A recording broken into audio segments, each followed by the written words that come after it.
Hey friends, I'm just a girl who is in her early 20s that happens to be a doctor and property investor, but is also navigating the difficulties of being in your early 20s and trying to figure out what I like, what I dislike, who I am. And one of the things that I have found really beneficial in helping me navigate my 20s is taking advantage of my time outside of work. And in today's video, I want to be sharing with you guys some tips that I've learned on how you can find time for absolutely anything, even if you have a full-time job. The first thing is realizing that you have a lot more control of your time than you realize. Now hear me out. Every single time you get a request, and that's a request to go somewhere, to do something, to reply back to something, you can either say yes or you can say no. And what people fail to realize is the things that you say yes to and the things that you say no to over time, actions of your response compound and it leads you to a destination. And the best way for me to simplify this is by using exercise. If you decide not to exercise, on the first day you may not actually see any implications of a motivation to go to the gym. Day 10, you might not see anything. Day 1,000, you might realize that you've gained a little bit of weight. And depending on what your fitness journey is, that may be what you desire or it may not be what you desire. But the key thing is, by saying no to the gym and replacing that time with something else, it has led you to a destination. So I'm saying all of that to say that your yeses and your nos carry weight.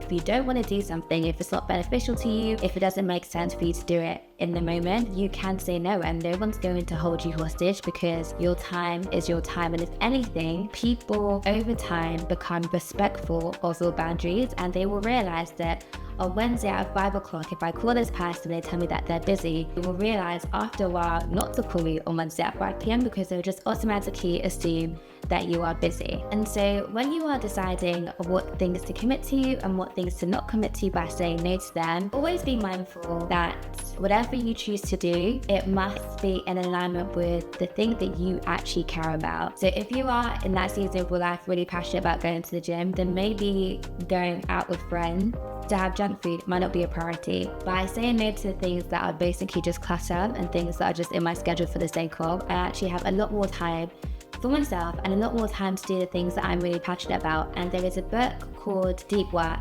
by Cal Newport, and he basically touches on the dangers of using busyness as a proxy for productivity, and the fact that when productivity and clear outputs aren't well defined, it's so easy to do things that make us look busy but actually don't move the needle very much. And when you're too busy, it can lead to burnout and just loads of negativity really. So being mindful of what you say yes to and what you say no to is super important. The next thing is decluttering your life. I have found that by decluttering my life, as well as my wardrobe, it has meant that I have a lot more time than I actually realized. And the best way for me to practically illustrate this is using clothes as an example. So to the girlies, you know when you change your aesthetic and then you buy new clothes that suit that new aesthetic, but then you have those old pieces of clothes that are really nice and you feel great in them and you look good in them, but they just don't fit your new aesthetic anymore. But because you love them so much, you don't throw them away. And so you basically buy more and more clothes that suit your new aesthetic, and then your wardrobe starts fighting you whenever you try to put anything else in it because you have no more space.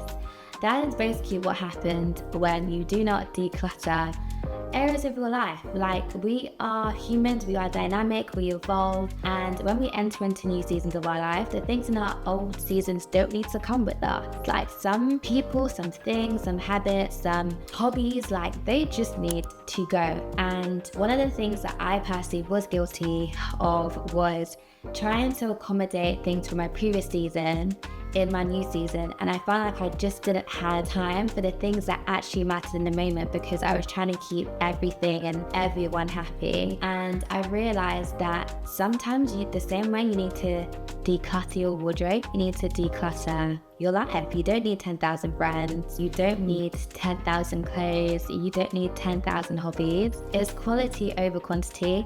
And that applies to every single area of life, your relationships, your hobbies, the things that you do when you're not working, what you even do for work. Like, you don't need to do everything, but you need to do the right things well. And then the last thing is outsourcing and delegating.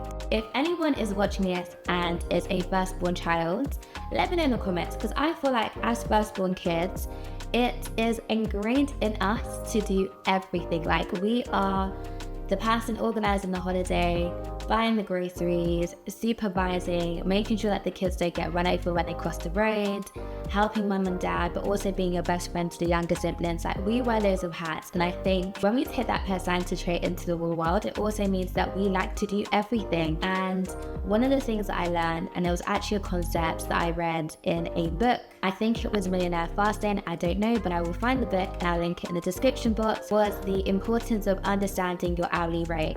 The book basically teaches you to set your hourly rate. So let's say you set your hourly rate at £100 per hour.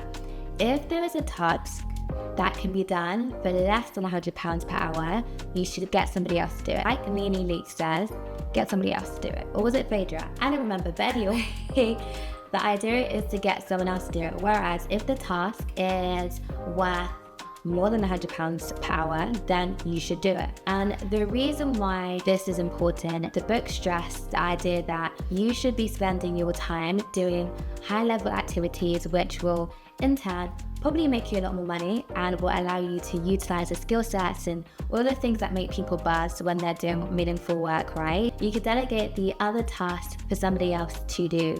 Now, if you are someone who is very much at the beginning of like their career journey and is holding on to every penny because they want to invest, there are sites out there that allow you to have a virtual assistant and a personal assistant for a minimal amount that doesn't cost an arm and a leg, and they can be done through, reputable companies, etc. This is something that has helped me so much. This video that you're watching, I don't edit it. One, because I've tried editing before and I'm not a good editor, but also my days are quite packed and I'd rather someone else who is amazing and more skilled and who could do it in a lot less time than I would to do it. And they probably would enjoy it a lot more than I would anyway. So delegating, outsourcing is also a great way to free your time.